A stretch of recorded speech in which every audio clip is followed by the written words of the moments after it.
Welcome to the Speak with People podcast. My name is Jason Raitz. I'll be your host, and this podcast exists to help you improve your communication skills. Whether you communicate one-on-one, to a team, from a stage, or from behind a screen, we know that when we improve our communication skills as leaders, it exponentially changes everything. It improves our relationships, it improves our leadership skills, and it improves our business skills. So let's get ready to dive into this next episode.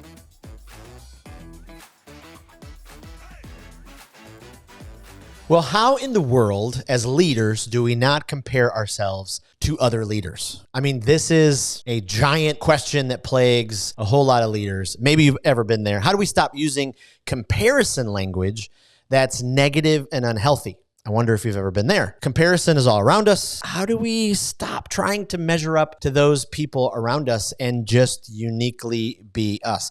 And why is it so important to use healthy language when we're talking about ourselves to other people? Well, today we're going to dive into all of this on this episode of the Speak with People podcast. I'm so honored to have my friend Renee Vidor on the podcast today. She is a brilliant leader, thought influencer. I've learned a ton from her, just how she goes about her content online and how she communicates it. She is author of an incredible book, Measuring Up. She's a business owner. I could go on and on. I don't want to take away too much of her story from her, but Renee, thank you so much for being on the Speak with People podcast. Hey, it's my pleasure. Thank you so much for having me. I'm so happy to be here. Absolutely.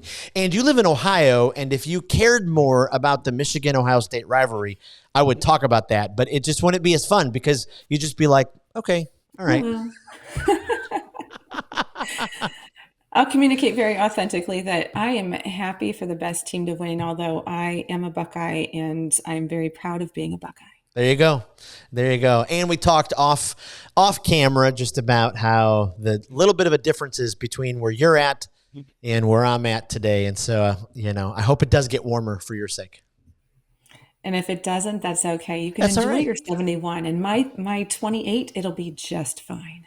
I love it. Well, hey, could you take us a little deeper into your story, who you are, what you do, give our audience, our listeners, just a little bit more about you?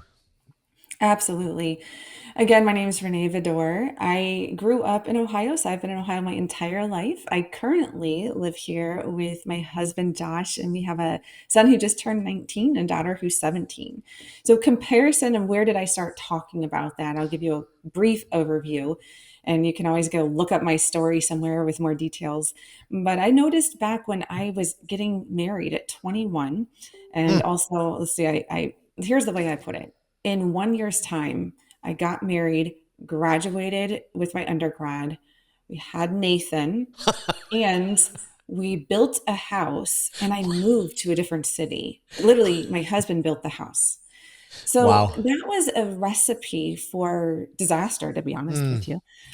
But gratefully, that is not what happened. I will say that it is where a lot of my comparaholicism started. I don't feel like I was always a comparaholic, but when I went from looking at a future of being my background psychology, so being in some of these, C-suite areas, and then I became a stay-at-home mom, I was very grateful, and I believe that was the best decision ever.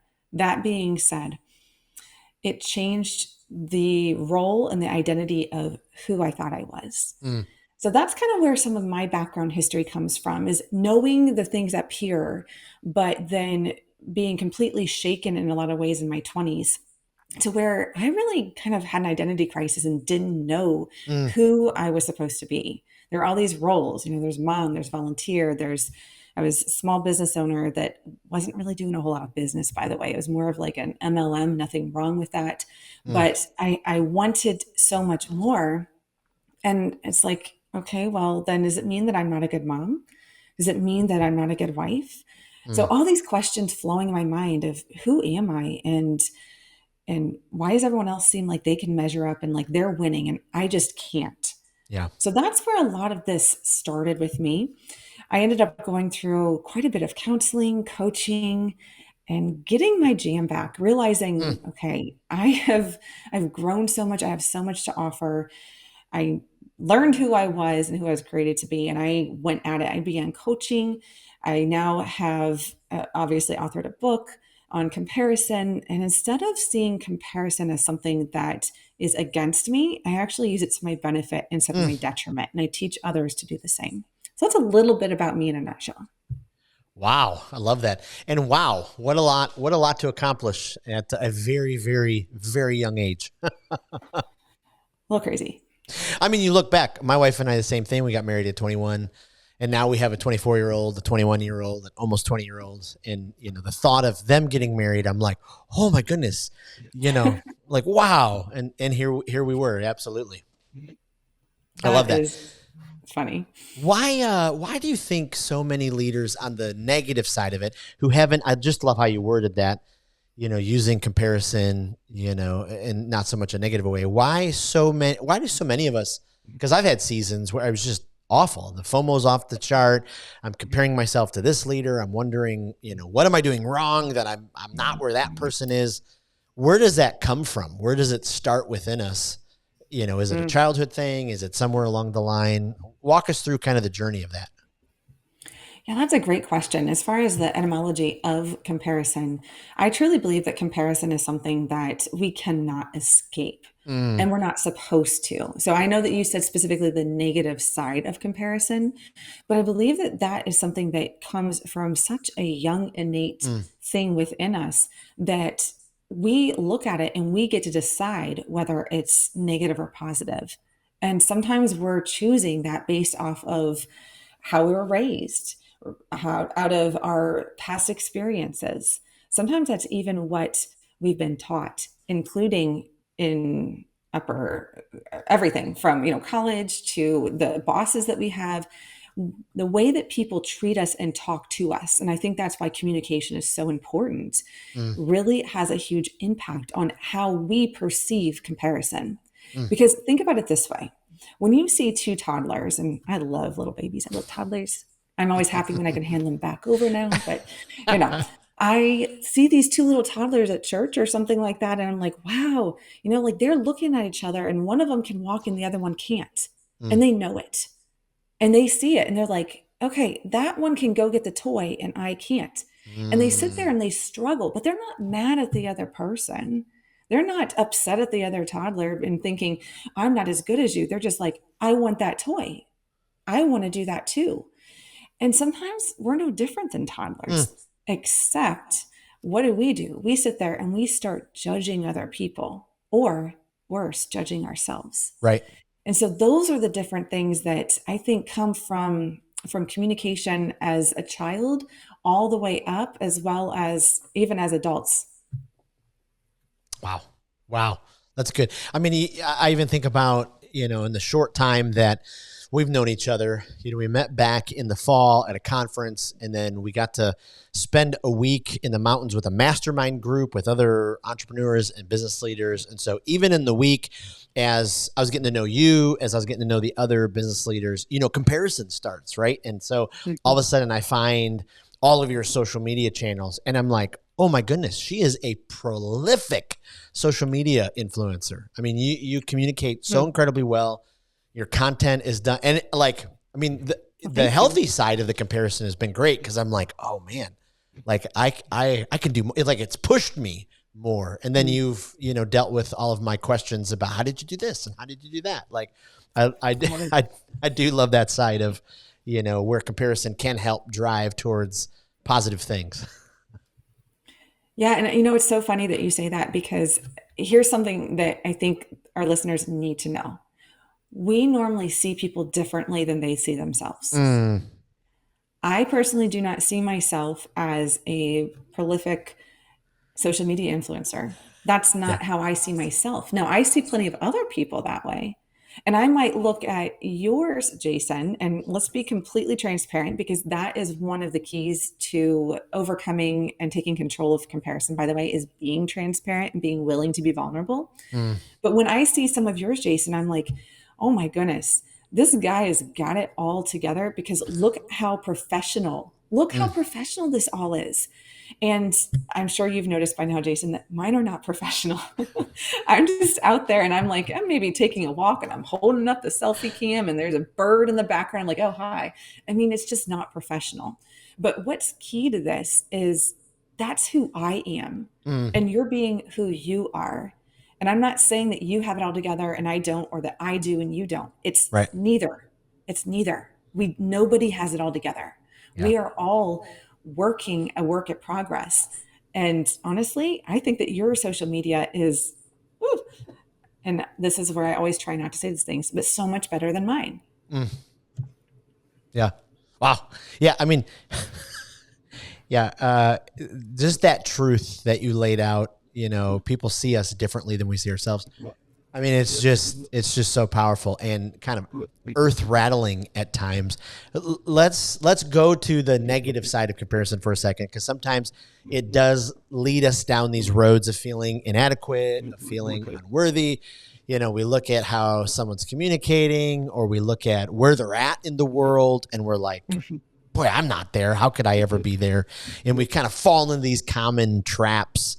How do we break free? How do we, instead of looking at them and going, wow, they're on a mountain skiing. That's so great for them. Instead of going, how could I, man, I'm never going to be there. That's a really good question. Like, how do we break free of that? How do we get out of the trap? I hate to burst anyone's bubble, but there is not a one and done thing that you can do. This is something that is a process, that is a reframing of our brain, and it can be done. But here's how it goes. I remember when I recognized that I was a comparaholic and that I literally was judging everyone around me. And I was literally thinking that I am scum of the earth. Like, Renee, you just can't win. There's nothing that you are good at. I mean, it was getting bad, really bad. Wow.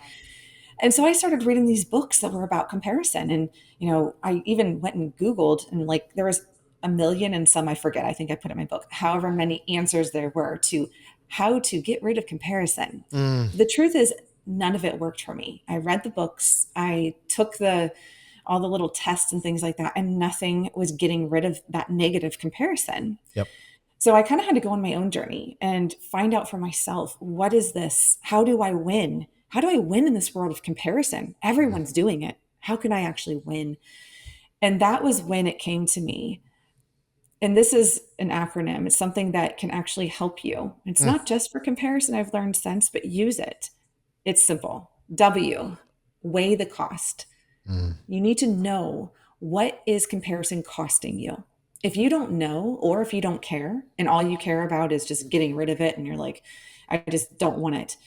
Well, you need to know what it's costing you. Do a cost analysis. Your health, your relationships, your finances, all this, it's actually costing you. Learn how it's costing you. And then when you actually care, next is innovate your identity.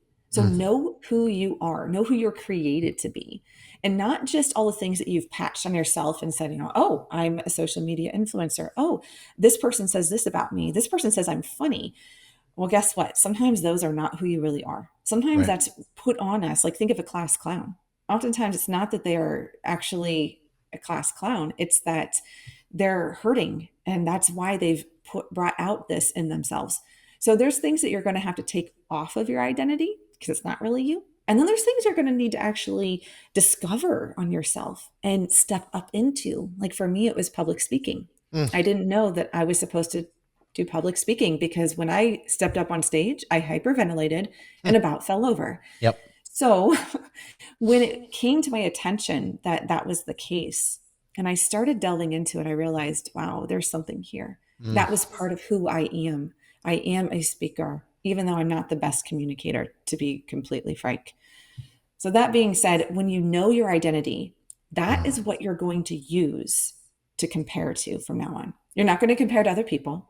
You're not going to compare to your past self, because guess what? That person has grown, whether for better or for worse. That's not who you compare yourself to. You compare yourself to who you were created to be, that identity. And you're going to continue to evolve toward that identity that's yours. Wow. And then when you've compared and you're like, okay, now I know that that thought I just had was not in alignment with my identity. That's not who I was created to be. I'm not supposed to be thinking these bad thoughts about this other person that's skiing on a mountain and hoping that they fall and break their leg, because then at least they won't have good things to post and I'll feel better about myself. Ugh, I hope that's not the case. But then we got to go to the N. WIN, navigate your journey. Mm, What do I need to do right now that's going to help me in the space that I'm in to line up and align with my identity, my innovative identity? right. So navigating my journey in that case would probably be, Renee, you're not thinking very good thoughts. That's not really who you are. I think it's Mm, time that you reach out and you send a message to that person and say, I am so glad that you get to go on this trip. I'd love to get together with you when you get back and hear all about it. Step mm, in, press in, or maybe if I'm not in a healthy space, it would be the opposite. It would be, Renee, you need to take a social media break for a little bit because mm. you can't handle it right now. So navigating your journey is going to be different in different times. But if you can remember to win in this situation right now that you're Mm. having, you've set yourself up for it, Yep. then you're going to be able to win in each individual situation instead of thinking that you can just kick comparison to the curb, because that's not going to happen. Right. Right. Ooh. Ooh. Wow. How practical. How helpful. I was even thinking as you were explaining that, how many of our listeners are sitting in, their workplace, wherever that may be, and they just found out, an email just came through that one of their coworkers got promoted, or one of their coworkers is going to be the lead over this project. And they've got all these feelings of, all the stuff that's just attacking them right now. How come it wasn't me? How come they didn't look, to me? And instead of doing that, go right to this WIN acronym and, get yourself in the right frame of mind to be able to go, okay, that's great for them. I'll support them. I'll help them. How different would our work life be at times? And to your point of communication, how different would we then be in our own? Mm. We would be able to actually measure up. And instead of all the yuck that's going on in self focus, if we were able in that situation to convey positive things, Yep. that's going to help us in our work and in every part of our life. Wow. Wow. So let's shift for a second to our language, because language plays such a significant role in shaping our perceptions and really our self-talk. And I don't know what percentage it is, but I would gather that the average leader's self-talk, it's probably more on the negative side than the positive. Negative might be winning a little bit. Why do you think it's so important to fight against that and to change that inner dialogue that happens? Because even in that situation, instead of going, Jason, why did you get passed up again? You'll never be promoted.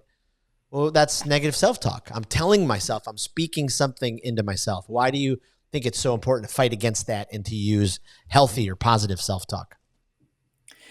I'm going to start with answering it a little different direction. Mm, And it comes from psychology when we talk about cognitive dissonance. mm, So there's the truth of what we know to be true.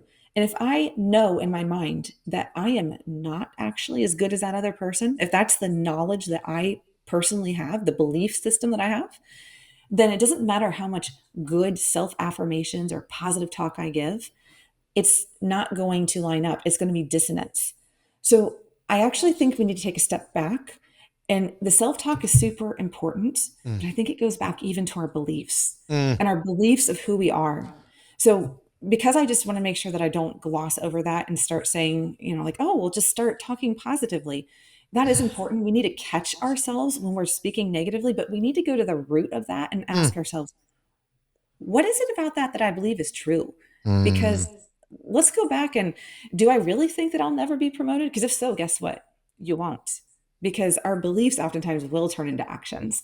Yep. So taking it a step back. And then when we know our beliefs are not that, like I know for a fact that I'm not a terrible social media person. I just maybe am not the best. So what can I do to help myself move forward in those things instead of telling myself, oh, everyone else is better? I can go back and I can remember the things that I've done well. I can Mm, remember, oh, I know that Jason said to me that he actually thought I was really good. So that's something I can put in my mind and be like, I'm not going to let other people's thoughts dictate who I am, wow. but that's the truth. Yeah. It's a truth that he said to me. I know he's not going to lie because he's a friend. So I can take that and I can remember those things and allow that to help frame my self talk so that going forward, I can remember the truth and not a belief that is actually not the truth. Wow. Wow. Wow. Talk about some inner work that It would is. provides such amazing, I hate to use the word fruit, but provides, such amazing kick to a leader's everyday existence. It speaks so much to why your inner world needs to be healthy. It's something we talk a lot about on this podcast is making sure that your inner world, your emotions, your mental, your spiritual, all of those things are in order. You're assessing and prioritizing them because I found, especially in my life, there's so much more of a greater chance that what comes out is going to be exponentially better if my inner world is healthy. And if my inner world is not healthy, then more often than not, what comes out is not going to be healthy and something that I'm going to put my head down, about an hour after, about 2 seconds after I said it. Oh, we all put our foot in the mouth quite often. Yes. It's true. So yeah, our self-talk is super important. We need to be working on it and catching ourselves and maybe even you can wear a rubber band around your wrist and like snap it every time you recognize that you have Absolutely. something to trigger yourself to start thinking about it and wondering, why am I saying that to myself? Yeah. And going deeper. Yeah. I love that. I'm going off script a little bit, but walk us through how you work on your inner world to make sure your inner world is healthy. Are there practices? Are there beliefs? Are there exercises you do to make sure you're staying in the right direction when it comes to your inner world's health? Yes, that's a great question. I wouldn't say that there's anything prescriptive of like, okay, 1, 2, 3, this is what I do. Yeah. But for myself personally, I'm huge on prayer and I personally believe in reading the Bible. So that's one thing that's important to me. It helps to transform my thought and my mind to be who I believe I'm created to be. So I stay rooted in my personal beliefs and what I know to be true. And so I think that wherever you are in your beliefs, you need to make sure that you're solid in that. And so that's something that if I just stray away for a while, I start to question who I am. I start to wonder, and I think that that's important that we stay rooted in our identity. So that identity piece. So a couple things that I do is I notice when I'm off. Like I've made it a practice, I guess you would say, to note when someone says like, you seem a little this way. And I'm like, well, I'm not that way. So why are they saying that? What is it that? Right. And sometimes, it could be my husband, it could be my kids, it might be a friend, but I take note of those things. I don't beat myself up over it, but I will go back and kind of in my quiet space and look at that and look for, is there a reason that this is what's coming out? Because I like what you said, Jason. It's kind of like a tea bag when you put it in the hot water. Whatever is inside is going to come out. You're not going to get coffee out of a tea bag. So what is going on inside of me is something I need to take a lot of time to make sure that it's what I want it to be there. Wow. Yeah, that's powerful. I mean, for me, my morning habits are very, very important. And so, the prayer time on my morning walk, just like you, the Bible reading, it was funny just over the weekend, I'm going through, and words are something that we talk a lot about with Speak with People. We're talking about communication and words. And it was like 4 different passages of scripture that I was reading that morning, all pointed to words. I was like, okay, God, are you trying to tell me something? Like, is there an area that I gotta make sure that I keep focusing on? But I love that. There's a big importance in language, and I believe in every aspect of our life, in our spiritual and our relational. I mean, how we talk to God, I believe is even, important, is how we talk to ourselves, how we talk to our children. It all matters. Okay, you said something earlier. I took notes. I was going back to the beliefs. Okay, so before even going to the self-talk, it's important to go back to the beliefs. We run across this a lot on the podcast with leaders that we coach. So many leaders haven't even, maybe just because they haven't known they could or haven't had the time, haven't gone to a process just to figure out who they are.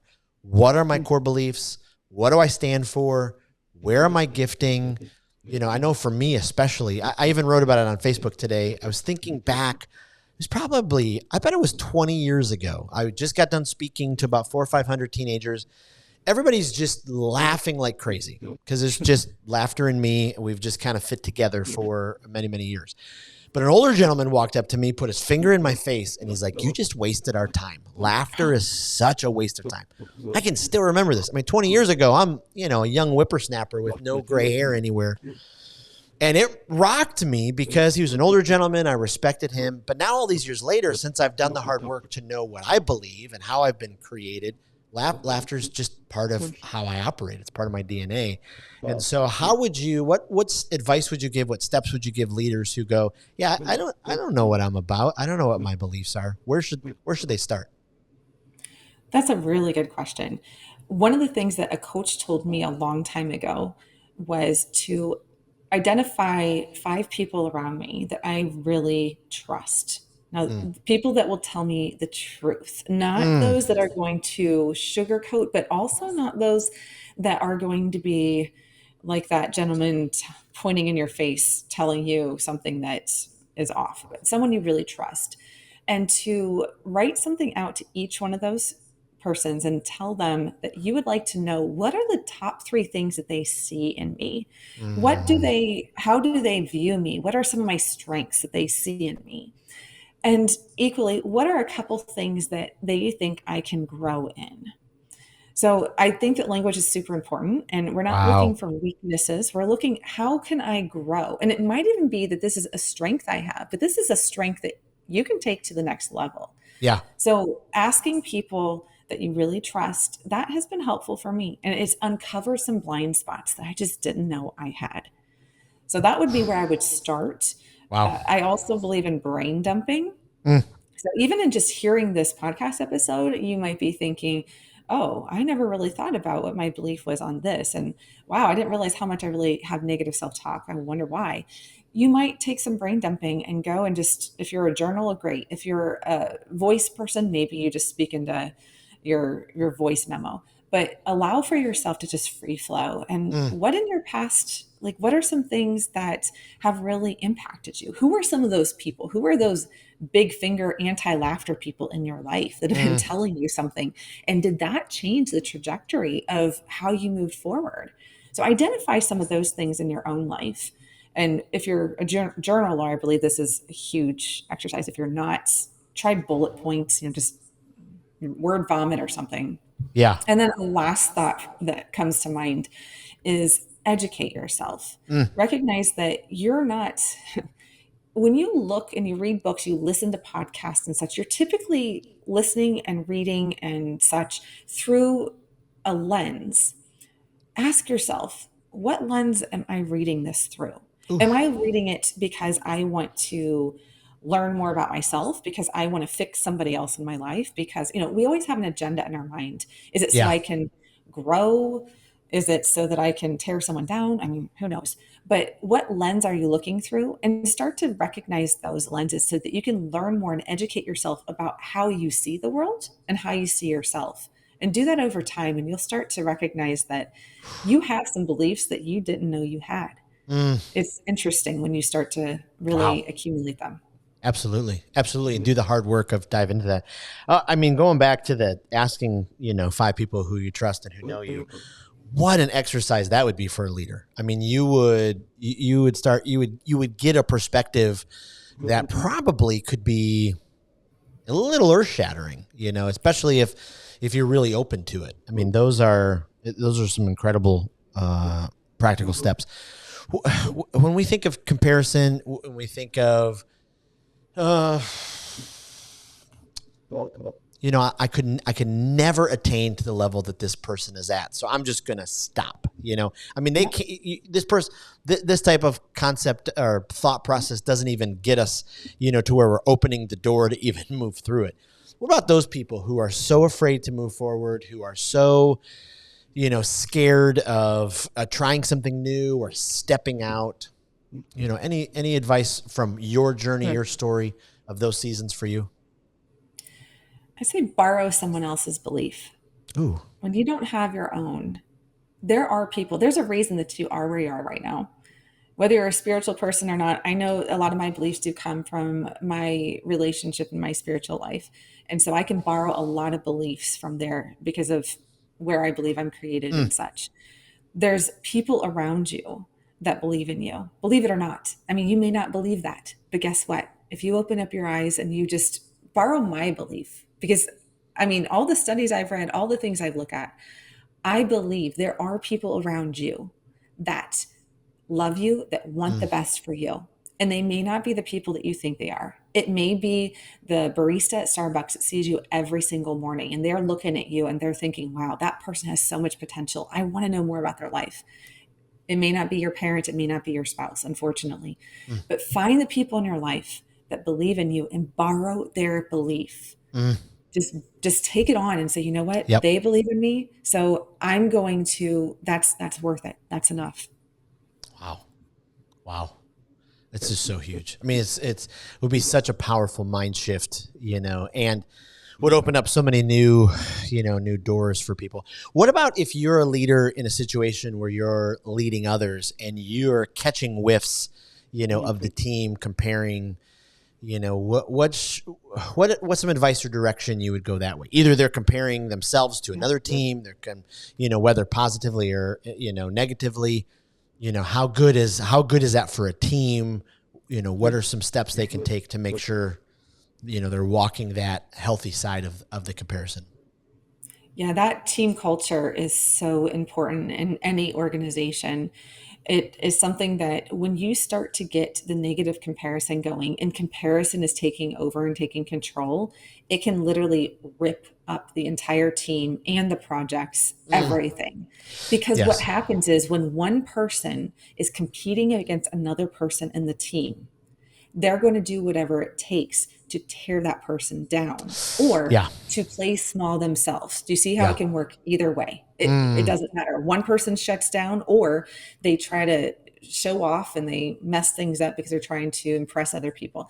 But when we come together as a team, I mean, if you start seeing this in your organization, I would bring in someone that is going to help that team to communicate better, that is going to help them to recognize what is going on. Or even if you don't want them to know what's going on, just bring someone in that's going to help the team to work on something together that there's no way that any of them could work without the other person. I'm thinking kind of like, we watched Survivor. We're watching a friend of ours on Survivor when we were back at that mastermind for the week. And Yep. even in Survivor, they have to work together during that time, but they're thinking the whole time, oh, great, I'm going to have to tear someone down. That Yep. is devastating for a team. You don't want that. So you need to come up with something that's going to allow for them to work together, that they all win. You want everyone to be able to win. I love that. And it's really difficult to, I find it more and more difficult to do, especially every time. It seems like this is my own opinion, my own generalization. Every time I watch any type of news clip of a politician, of something going on, I mean, the amount of tearing down that's happening, about the opponent, about, it's just amazing right now. So to be able to turn all that off and make sure, okay, in my leadership, I'm not employing that, but I'm helping them do that, would be just a tremendous gift. And as a leader, it's very important that you, and I think we might touch on this later, but I'll just go ahead and share it now.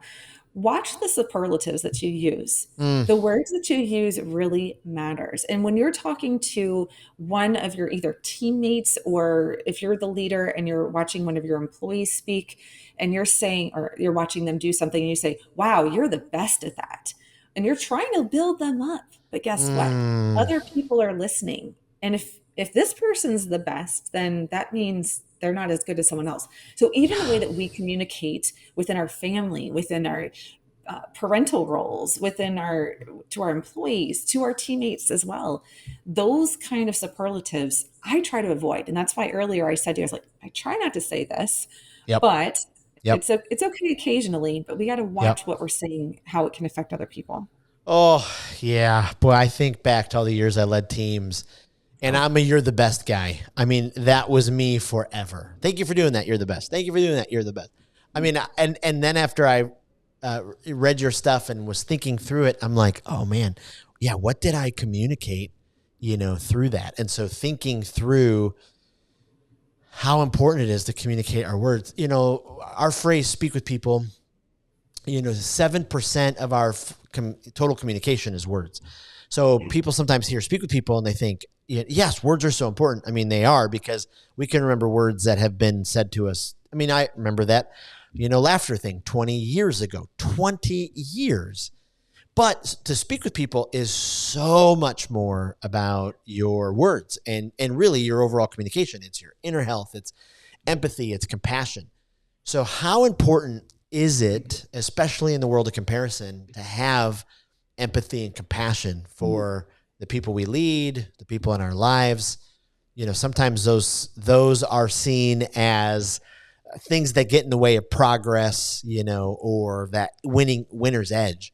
But how important is empathy and compassion, especially if we're going to, use comparison in a healthy way? I don't believe that you can use comparison in a healthy way if you don't have empathy. Mm, That's a muscle that you can continue to exercise.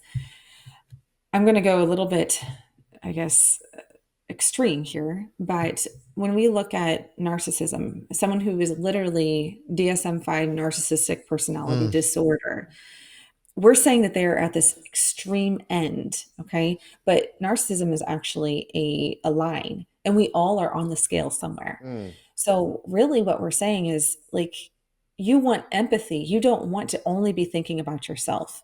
You don't want to be a narcissist as a leader, even though here's what I was getting at with that. Your leaders are actually on higher on the narcissistic scale. And mm. there's a reason for that because they have to be. Yeah. I mean, there that's a good thing. And so I'm not saying this in any judgmental way or mental illness way, but you have to be higher on that. But you can still, even though you are higher on that as a leader or a politician or whatnot, you have to have that thick skin. You can do the work to exercise that empathy and compassion muscle when you are able to empathize and see how other people react to things, to see how they feel. You're actually tapping into how you feel as well. Mm. You're getting a glimpse of what's really going on in your own life that sometimes we just put masks over and we don't want to have to deal with. So I believe that by looking at other people, we learn a lot about ourselves. And by looking at ourselves, we learn about other people. Wow. And then we're able to Wow. communicate, wow, I think that person needs a hug right now. I Yeah. don't think they actually need any words. In fact, they're going to damage. I Yeah. just need to go give them a hug and walk away. Yeah. I think of that person who is pointing his finger and you're telling you that laughter is not good and a waste of time, but really it was the finger pointing. I was picturing that. And Yeah. those are the things that we're doing often when we don't have empathy. If he could have had empathy to think, I could have just shared with him later that, hey, this wasn't what we're looking for. So next time I need to be a better communicator Mm. to let my speaker know what I'm looking for. Right. Those are the kind of empathetic communications that will help us in the long run. Wow. Wow. Wow. I love this. We could probably talk another hour on this, Oh, for the gosh. the amount of time that we have. Is there any parting thoughts you would leave with leaders when it comes to measuring up and, winning on the right side of comparison? I would say you were created to win. So as Mm, often as you be telling yourself, as I did in the past, I always said to myself, Renee, you just can't win. Don't let yourself believe oof. that. Don't let yourself say that. Yes. You were created to win. Now, what does that look like? That's where you get to do the work. Winning Yeah. doesn't look the same for every person. So don't determine what your win or your success is based off anybody else Mm. because that's not where your win or your success is.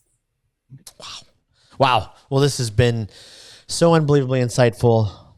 I went through a page and a half of notes here, so I appreciate it. I know this is going to be a huge lift to our listeners. Before I let you go, let me ask you some rapid fire questions. We're building this online library for communicators and speakers, leaders, just of, different resources that could be helpful for them to grow and develop. Do you have a favorite speaker? Is there someone that every time you hear them speak, they just knock it out of the park, fill you up? You wonder how they continue to just communicate at that level. Okay, can they be deceased? Oh yeah, absolutely. Okay. I am always inspired by Miles Monroe, who is no longer with Huh. us. But he is someone that every time I hear him speak, there is so much wisdom that I'm just Mm. like hit upside the head. Wow. Interesting. Is there a podcast, either a guilty pleasure or development end, that you just keep going back to that you think other leaders should know about? The first time that I listened to the Greatness podcast, that Lewis House. So here's the thing. I'm just going to be honest. I listen to some podcasts, but I don't binge very often. Yeah. ADHD, I just listen to one a little bit and then it's subscribed to, but it just doesn't pop up. It's not my go-to. Yep. But I remember the first time that I remember listening to a podcast, I think it was the Greatness Mindset or something by Lewis Howes, and Yep. hearing something that was on there, I was like, wow, this podcast thing is kind of cool. So I'd say that it's kind of neat. That was the beginning of me even giving podcasts the time of day. Yeah. Is there a book you'd recommend? Boy, every leader has to read this book. It doesn't have to be about leadership, but just this is a book you got to be able to read. This is a tiny book that a leader just handed to me recently, and it is called The Gift of Generosity. It's by Chip Ingram. It does have a faith base to it, so I'll give you that. But you can read that, and I think any leader is going to have a different viewpoint on generosity going forward, and it will probably shake you up like it did me. And it's only like tiny little things, so it's a quick read.